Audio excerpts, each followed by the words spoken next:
নিজের নামের গুরুত্ব। তোমরা কি জানো নিজের নামের গুরুত্বটা কতটা? হ্যাঁ, আমাদের প্রত্যেকেরই একটা নাম রয়েছে, কিন্তু সেই নাম ধরে আমাদেরকে অন্যরা ডাকে, কিন্তু আমরা নিজেরা কতটা নিজের নামকে বলি? আজ আমি তোমাদেরকে বলবো যে নিজের নামকে নিজেই বারবার বলা কতটা গুরুত্বপূর্ণ এবং এটা তোমাকে কতটা মেন্টালি স্যাটিসফ্যাকশান দেবে। হ্যাঁ, নিজের নাম আমরা সবসময় অন্যের মুখ থেকেই শুনি, কিন্তু নিজের নাম নিজেকে আমরা বলি সবসময় আমরা আমি করে কথা বলি। কিন্তু যদি তুমি তোমার নিজের নাম নিয়ে এই শব্দগুলো বলো, মানে এই লাইনগুলো বলো, তাহলে নিজের মেন্টাল পিস তুমি তৎক্ষণাৎ খুঁজে পাবে। হ্যাঁ, প্রথমে আসে মেন্টাল পিসের কথা। ম্যানিফেস্টেশন তো অনেক পরে হয়, প্রথমে আসে নিজের মানসিক শান্তি, মেন্টাল চেঞ্জ, নিজের পরিবর্তন, নিজের ভেতরে পরিবর্তন। তাই নিজের নাম নিয়ে বারবার নিজেকে বলতে থাকো। আমরা বলি না যে অ্যাফার্মেশন বলি, I am the best, I am beautiful, I am wonderful. তো এর বদলে আই অ্যামের বদলে যদি আমরা নিজের নাম বলি, যেমন আমি নিজের নাম নিজে বলি যে বা বৈশাখী তুই কত বিউটিফুল, বা বৈশাখী ইউ আর ওয়ান্ডারফুল, বা বৈশাখী ইউ আর দি বেস্ট, এইভাবে যদি বলি, শুনতে ভালো লাগছে না? একবার নিজের নাম নিয়ে বলে দেখো তো।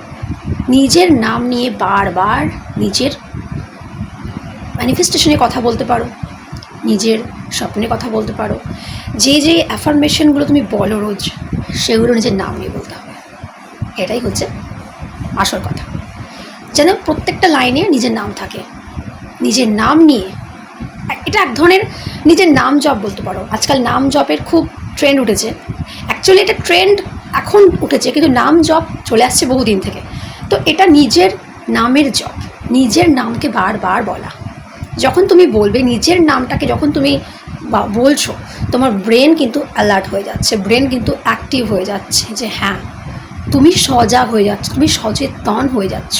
এবং আমরা কিন্তু সচেতন অবস্থায় বেশি তাড়াতাড়ি ম্যানিফেস্ট করি। হ্যাঁ, আমরা বলি না যে অবচেতন মনে ম্যানিফেস্ট, অবচেতন মনের মধ্যে ঢোকাতে হবে কথাগুলো, পৌঁছতে হবে সেই বার্তাগুলো সাবকনশিয়াস মাইন্ডকে। কিন্তু কনশিয়াস মাইন্ডকে কিন্তু কখনোই ওভারটেক করতে পারবে না তুমি। কনশিয়াস মাইন্ডকে বুঝিয়ে সুঝিয়ে রাজি করিয়ে তারপর অবচেতন মনে, মানে ওভার সাবকনশিয়াস মাইন্ডে তোমাকে কথাগুলো পৌঁছাতে হবে। তাই জন্য বললাম সচেতনভাবে ম্যানিফেস্ট করা আগে দরকার। সচেতন ব্রেনকে তুমি ওভারলুক করতে পারো না, সচেতন ব্রেনকে আগে বলতে হবে, তারপর ধীরে ধীরে যতবার বলবে সেটা আস্তে আস্তে সচেতন মন থেকে অবচেতন মনে পৌঁছে যাবে। This is the best manifestation technique. মানে এইভাবে আমরা ম্যানিফেস্ট করি। নিজের নামকে বারবার বলতে থাকো প্রতিদিন, যত মন চায়